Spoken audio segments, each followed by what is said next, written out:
Hi, and welcome to Enchantment of Eternity's review for The Walking Dead Season 6, Episode 15 East. This video is a part of a series of videos where I review episodes of The Walking Dead, so I'm going to have to give a spoiler warning for The Walking Dead up to Season 6, Episode 15. If you haven't seen up to this point, you will not want to watch this video, otherwise some things may be spoiled for you. So this week's episode, as expected, was a setup for the big season finale, so I kind of had the attitude during this episode, come on, let's get this over with. Get to the good stuff already. I mean, I was hoping beyond hope that this episode would be great in its own right, but wasn't too shocked when it wasn't. So the episode starts off with what was, in my opinion, the most useless teaser to any episode of The Walking Dead, as we got a little snippet of the scene with Carol later on. It seems so pointless, and the only reason there seemed to be for doing this is so it will look cool, or that the episode will start with a bang, but this glimpse into the future was entirely unnecessary and served no purpose whatsoever. So once we start in the present, we go back to a little bit in time to see Carol with Tobin before she leaves, and this too seems pretty unnecessary. And then we get another classic long-winded Walking Dead montage, where I feel the show's like, we got several episodes until we can introduce Negan, because it has to be the finale, but we need to find some way to pass the time. What can we do? I know! Another montage. So in the montage we see Maggie and Glenn being all loving in the shower, which I actually really liked, as I don't think we see enough of this couple together anymore to show their relationship is still going strong. However, I do think this is more death foreshadowing, but we'll see. And we also see Rick and Michonne being all lovey-dovey in bed, so could be some more death foreshadowing? Perhaps. So then Abraham relieves Sasha from guard duty, and they give each other googly eyes and fail to realize that Rosita is just standing right there, and she is pissed. So out of nowhere, Daryl just hops on his bike and just takes off, and it's obvious that Michonne and Glenn are not okay with this, so they hop in the van and plan to go after him, and Rosita convinces them to take her too. And then Tobin hands Rick the note that Carol gave him that she left, and he's not okay with that either, so vows to go find her, and Morgan opts to come along. So this kind of seems like a repeat of last week's episode, where people go off on their own, and the whole time you're kind of waiting for the saviors to show up and ambush them. The difference here is that they know that there's a threat out there. And to be fair to Glenn, Michonne, and Rick, that's why they're going out there in the first place, to get these people back before they're ambushed. But still kind of a repeat, and Daryl and Carol are the true idiots here, and Rosita as well eventually. So we see Carol out on her mid-afternoon Sunday drive, admiring the countryside, when she comes across another car who then shoots at her. Now I knew something was going to happen here, because it seemed rather pointless to be showing her unless something was about to happen. So a group of the saviors ambush her, shoot her car, and corner her. She tries to deny it, but they know she's from Alexandria, and they want to use her to get to them, to use her as a hostage and a source of information. Now it's interesting that they mention Alexandria by name and say they're on their way there, because, correct me if I'm wrong, but no one who met someone from Alexandria and lived to tell the tale actually heard the name Alexandria. I suppose they could have heard it from someone from Hilltop, because they've heard the name Alexandria, or this is proof that the saviors have already taken Heath and Tara prisoner. I'd be really surprised if this wasn't the case. So anyway, Carol starts freaking out and crying like she's having a panic attack, and the asshole saviors are just laughing their asses off and acting like dicks. But when she said it doesn't have to be this way, that nobody needs to get hurt, and they just laugh at her, I kind of seen this scene so many times before in many movies and TV shows. Someone who is apparently defenseless warns their attackers that nobody needs to get hurt, but the attackers, act like jerks, and they promptly get their asses kicked by this seemingly defenseless person who isn't so defenseless after all. Anyway, I think that they're getting out here is that Carol truly was upset is because she didn't want to kill anyone anymore. I'll have to renew my objections on what they did to Carol's character. I still think it's absolute bullshit, and I think they should just kill her off now, but I don't think that they will. Anyway, she keeps looking at her sleeve, which is rolled over her hand, so it's obvious she's hiding a gun in there, but I didn't expect it to be a machine gun. So, in a sense, this was very similar to the scene where Daryl blew away a group of saviors with a bazooka. She blows away the saviors with the machine gun. And then we get the opening scene, which again, there was absolutely no reason to show this at the start of the episode, when Carol kills the guy that survived. But we do find out later that another guy survived and he gets away. So now here's my question. How many frickin' saviors are there? Seems like there must be a lot because, their people keep getting killed. I mean, they seem to kill a whole shitload of them every time they meet. First, Daryl blows away a whole group with a bazooka, and then Rick and gang sneak into a compound and they kill everyone there at the entire compound, which was quite a lot of people.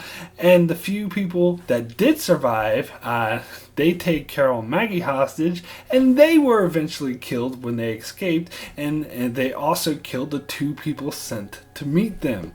And now Carol kills a whole other group of people with a machine gun. If there are still enough saviors left to be an issue to the Alexandrians, then there must have been a shit ton of them in the first place. I'm talking at least 200 or 300. Because they must have killed like over 50 of them so far. Hell, might have even be close to 100. But whatever. Also, other than Dwight, who's managed to ambush them twice now, they come off as really sucking at their job and not threatening at all. So if their job here is to present this badass unstoppable villain, having them constantly get blown away every time that we meet them doesn't really accomplish that. So then we get this long drawn out scene with Rick and Morgan in the car hashing out their different philosophies, and this quite frankly was boring filler. The poster for season 5 showed Morgan and Rick going head to head, and we were led to believe this would be a major conflict this season, but so far it's not really. And since Morgan runs off at the end of the episode, I doubt we'll be getting anything more with the 2 of them this season. So the scene does kind of get interesting when Morgan and Rick go after Carol and run into someone who seems to be this random guy looking for a horse, and Rick tries to shoot him, but Morgan stops him.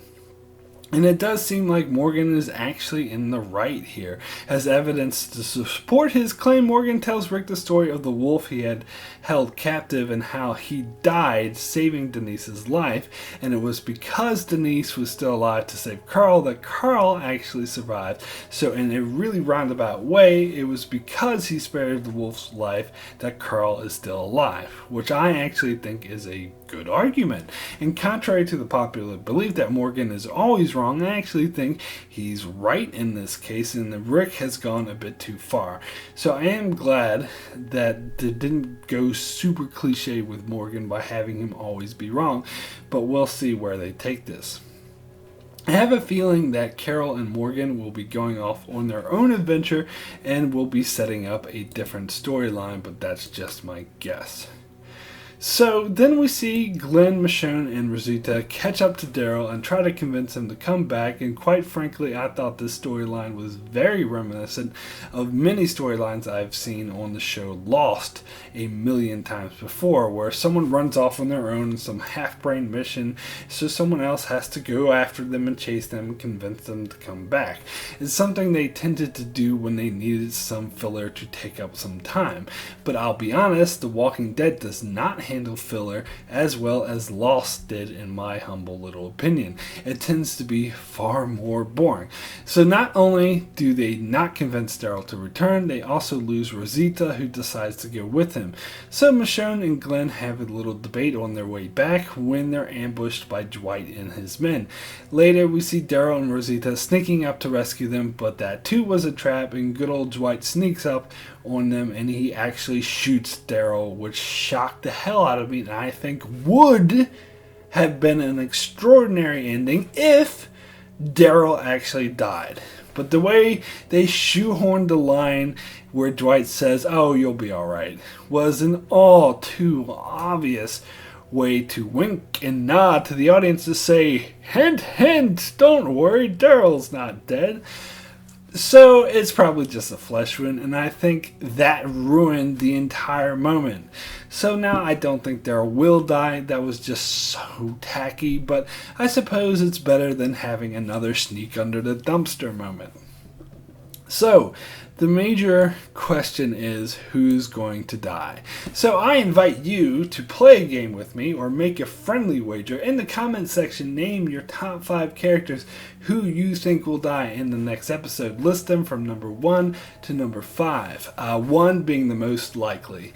1 is worth 500 points, 2 is worth 400 points, 3 worth 300, 4 is worth 200, and 5 is worth 100. And we'll see who has the most points at the end of next week's episode, seeing how many people die.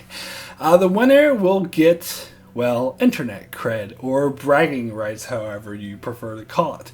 Voting will stop next Saturday, or which is Sunday for me, but the day before the next week's episode airs, and I'll announce the winner in my video next week. You can pick no one as one of your options if you like, but you can't pick red shirts. It has to be someone with a name, and if only red shirts die and no one with a name dies next week, then that counts as no one.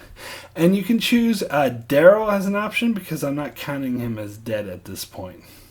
So I'm going to name my top 5 on who I think will die next week. So let's see if you can beat me.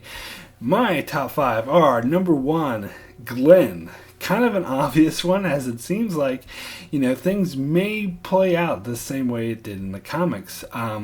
But that kind of has me thinking that it won't be him, since historically they often change who dies from the comics, such as Abraham was supposed to get Denise's death.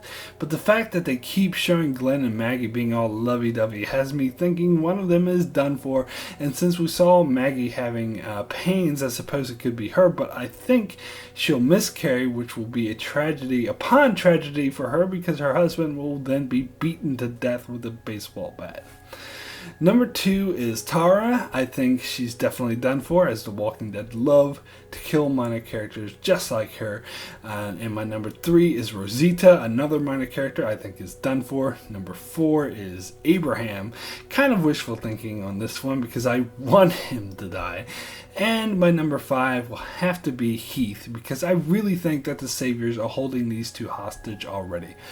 I almost picked Michonne because they showed her being all lovey-dovey with Rick, but I kind of think she's a red herring, and it looks like she'll die, but it's going to be a fake out. Same with Daryl. These are, two of the most popular characters on the show, so I think they're too popular to be killed off.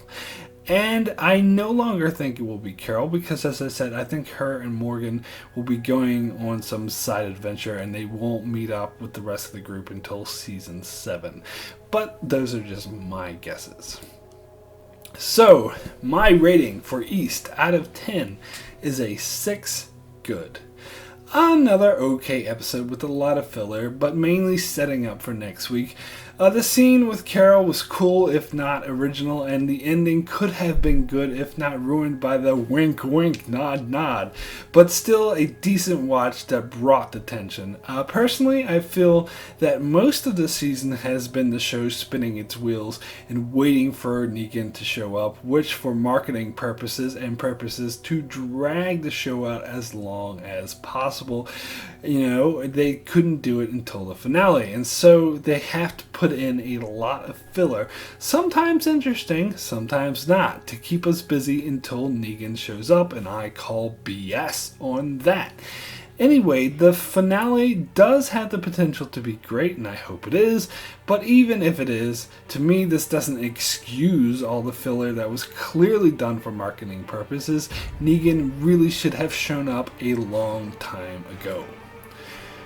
So that's it for my review of East. Be sure to check back here next week as I review the Walking Dead finale, and make sure to submit your bets on who's going to die in next week's episode in the comment section below. I'll announce the winner next week. And make sure to check out my channel for many other videos on shows like Game of Thrones, Star Trek, Better Call Saul, Vikings, Daredevil, and more. And be sure to subscribe so you can keep up with all of that. And thanks a lot for watching.